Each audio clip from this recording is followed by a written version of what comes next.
যার কাছে 7.5 তোলা রূপা, এটাকে যদি গ্রামের হিসাব করেন 85 গ্রাম স্বর্ণ, 7.5 তোলা স্বর্ণ, আর যদি গ্রাম দিয়া হিসাব করেন তাহলে কি 85 গ্রাম, 85 গ্রাম স্বর্ণ, আর তোলা হিসাব করলে 7.5 তোলা, তোলা আর ভরি এক, 7.5 তোলা 7.5 ভরি অথবা 85 গ্রাম। এই পরিমাণ স্বর্ণ যার কাছে আছে তার উপর কোরবানি ওয়াজিব।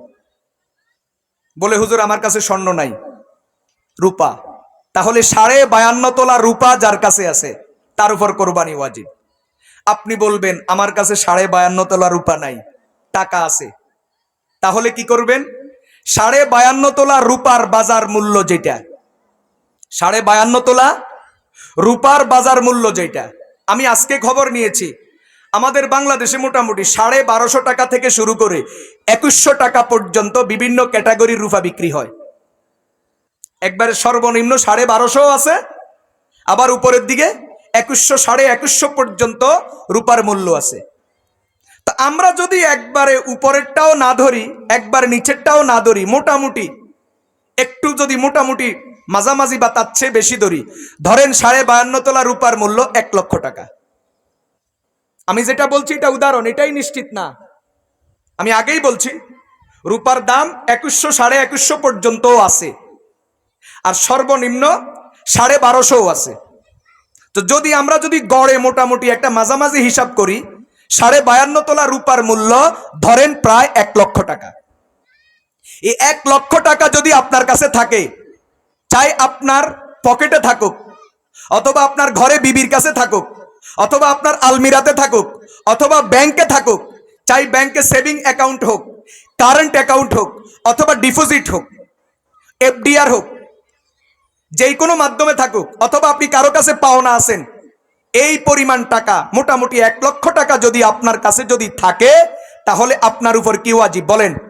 কোরবানি ওয়াজিব।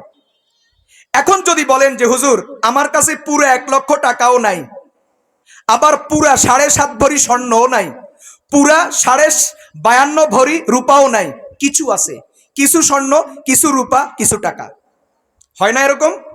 তাহলে সেই ক্ষেত্রে ওই হিসাব এটা, কিছু টাকা, কিছু রূপা, কিছু স্বর্ণ, সব মিলাইয়া যদি এটার পরিমাণটা যদি 1 লক্ষ টাকায় পৌঁছে, তাহলে আপনার উপর কোরবানি ওয়াজিব। কথাটা বুঝাইতে পারছি? ভালো করে শুনেন। এই ক্ষেত্রে এই পরিমাণ সম্পদ, এই পরিমাণ টাকা আপনার কাছে পুরা বছর থাকা জরুরি নয়। কোরবানির 3 দিন, 10 তারিখ, 11 তারিখ, 12 তারিখ, জিলহজ মাসের এই 3 দিনের যেই কোনো সময়ে, অন্তত 12 তারিখ সূর্য ডুবার আগে আগে 3 দিনের ভিতরে যেই কোনো সময়ে যদি আপনার কাছে এই পরিমাণ মালিকানা যদি এসে যায়, যেটা ঋণ মুক্ত, করজ মুক্ত, এবং আপনার বিবি এবং পরিবার আপনার প্রয়োজনীয় খরচের ঊর্ধ্বে, তাহলে আপনার উপরে এই 3 দিনের কোনো একদিনে এই পরিমাণ হলে আপনার উপর কোরবানি ওয়াজিব হবে। পরিষ্কার বুঝাইতে পারলাম তো? যদি শুধু স্বর্ণ 7.5 তোলা, শুধু রূপা 52.5 তোলা, শুধু স্বর্ণও নাই, শুধু রূপাও নাই, কিছু স্বর্ণ কিছু রূপা, অথবা টাকা বা কিছু টাকা, তাহলে সেই ক্ষেত্রে 52.5 তোলা রূপার যেই বাজার মূল্য, ওই বাজার মূল্য হিসাব করে আনুমানিক 1 লক্ষ টাকায় এই পরিমাণ যদি হয়, তাহলে কোরবানি ওয়াজিব। এখান থেকে বুঝেন আমাদের দেশে ভিতরে ভিতরে কত মানুষের উপর কোরবানি ওয়াজিব হয়ে আছে, কিন্তু আদায় করে কয়জনে? আদায় ওয়াজিব হয়ে আছে কতজনের উপরে? ওয়াজিব আদায় করে কতজনে? আর সেই জায়গাতে যদি ওই মৌলবীদের, দালাল মৌলবীদের যদি ফতুয়া আসে কোরবানি ওয়াজিব নয় সুন্নত, তাহলে নতুন করে কেউ কোরবানি দেওয়া তো দূরের কথা, এতদিন যারা দিছে এরাও কোরবানি ছাড়বে। আল্লাহ তাআলা আমাদের সকলকে হেদায়েত নসিব করেন।